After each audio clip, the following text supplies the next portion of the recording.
Assalamualaikum warahmatullahi wabarakatuh. Pada kesempatan kali ini saya akan mempresentasikan tentang multiple sclerosis.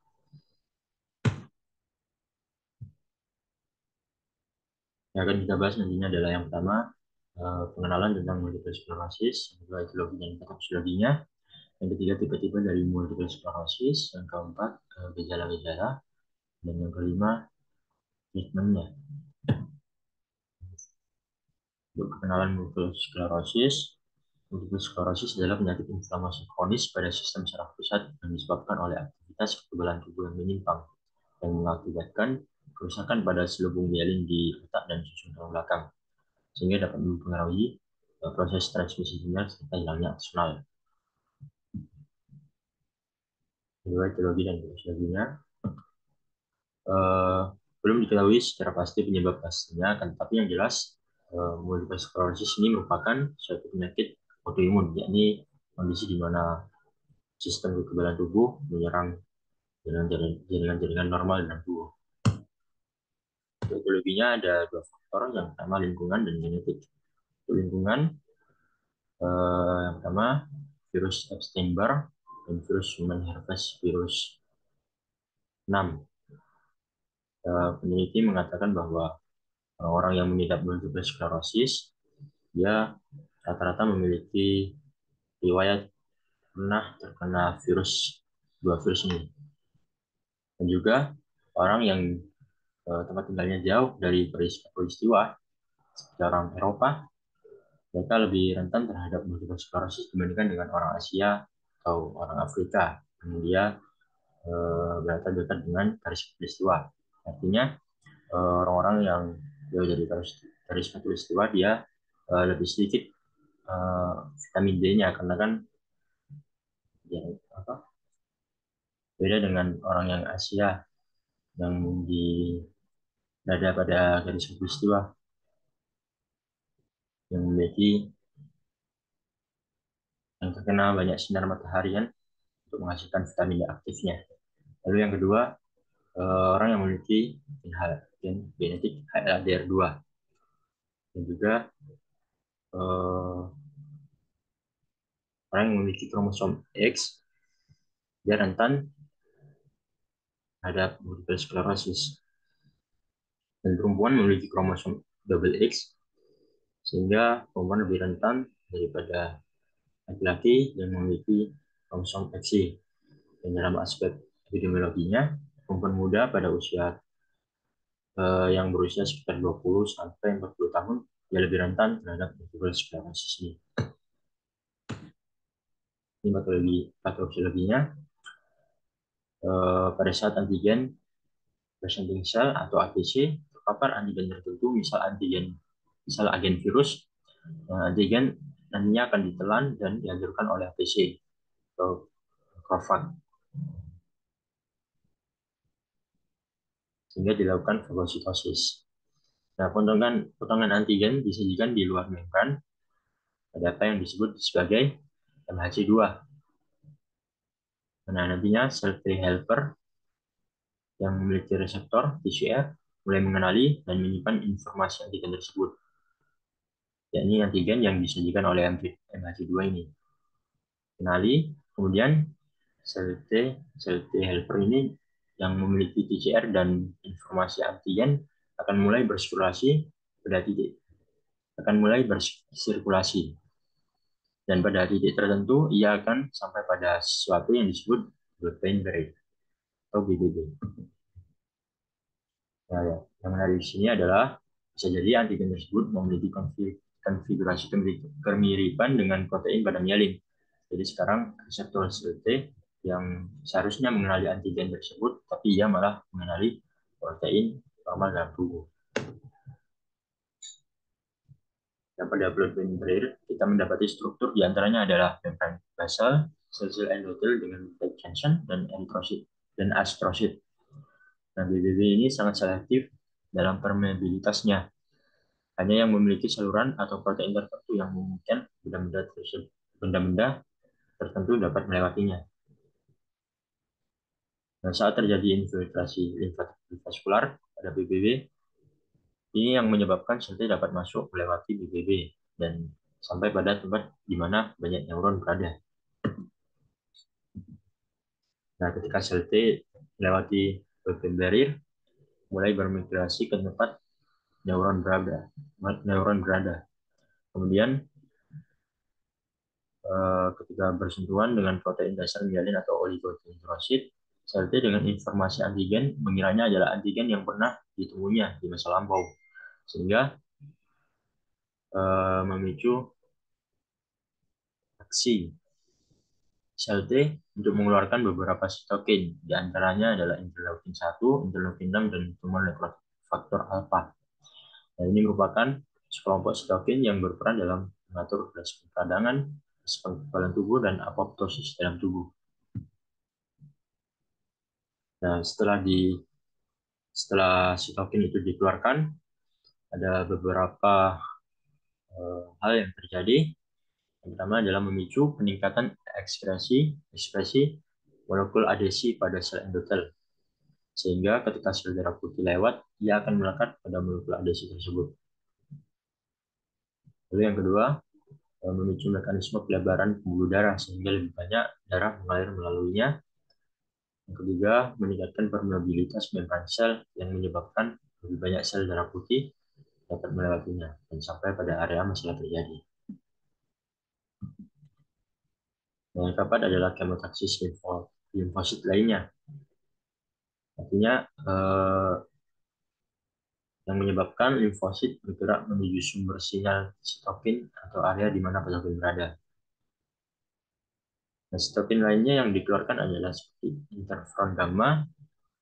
Ini akan keluar menuju aliran darah, kemudian mengaktifkan makrofag serta memicunya untuk datang ke area masalah. Nah, ini ketika sel limfosit lainnya atau sel B dan makrofag telah sampai di situs masalah, maka yang terjadi adalah sel B akan menghasilkan sel plasma yang akan memproduksi jumlah besar antibodi. Antibodi ini akan melapisi patogen, dalam hal ini oligodendrosit dan mielin yang dianggap patogen tadi, sehingga lebih mudah diidentifikasi dan dihancurkan oleh sel-sel penghancur lainnya. Lalu yang terakhir, makrofag akan mulai memfagositosis. Makrofag akan memulai fagositosis terhadap lapisan yang melapisi akson saraf pada saraf pusat atau mielin dan sebagian oligodendrosit.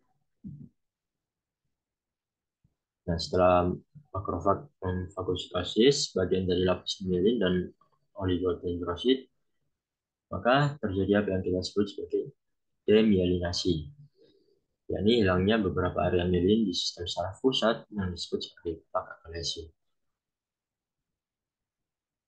Nah, astrosit dan sel-sel glia lainnya akan berkembang biak dan mengisi area-area yang rusak sehingga terjadi pembentukan jaringan parut glasis.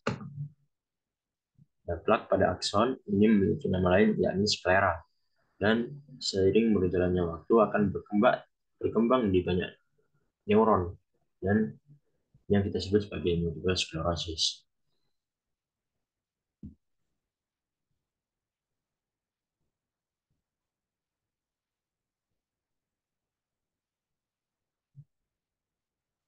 Nah, beruntungnya kita memiliki yang kita sebut sebagai sel T regulatif.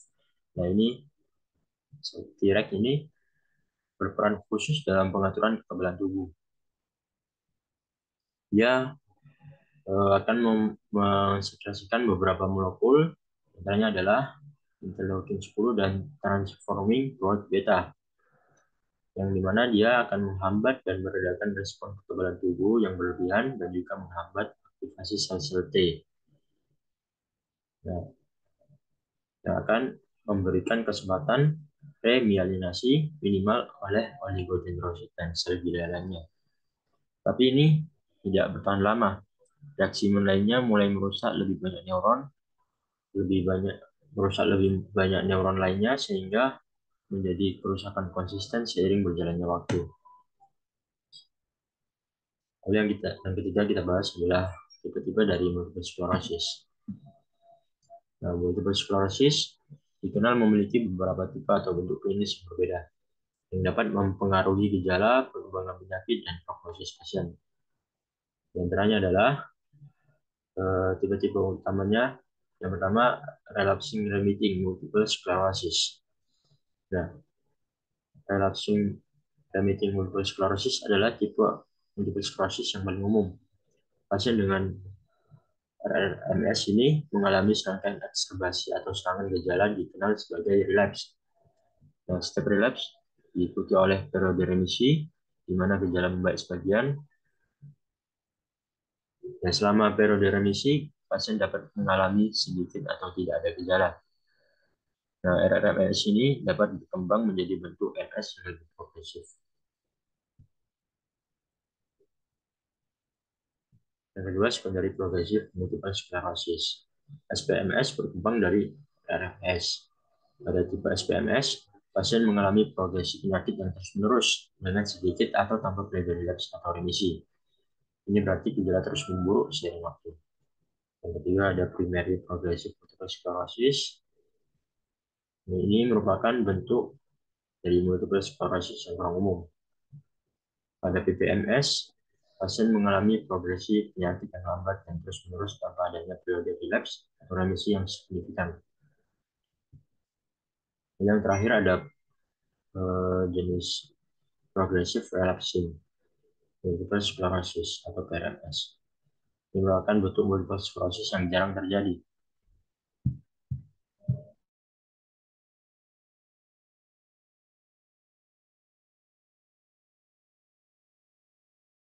Nah, pasien dengan PRMS mengalami gejala progresif dengan periode relapse yang terjadi tanpa periode remisi yang signifikan. Nah, perkembangan penyakit ini seringkali lebih cepat dan lebih buruk daripada bentuk lainnya.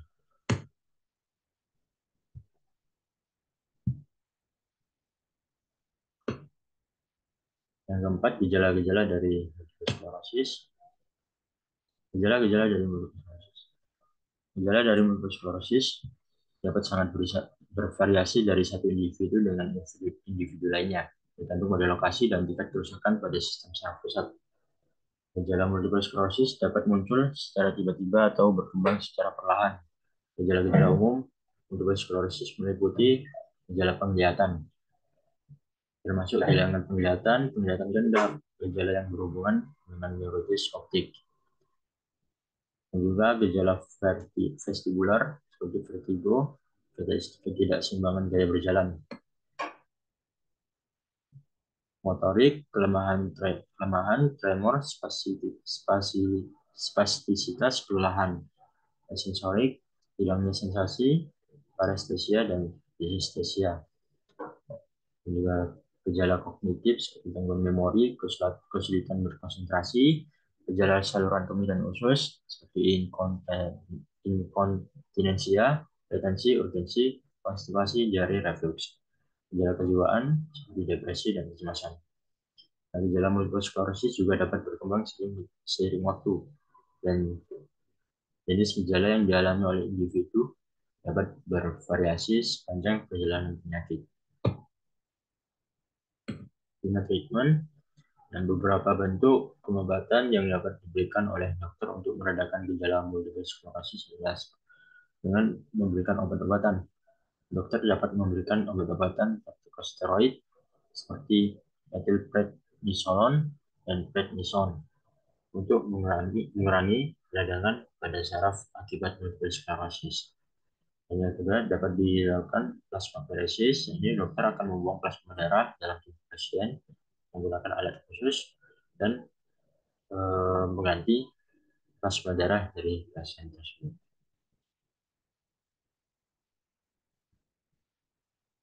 Sekian dari saya. Terima kasih.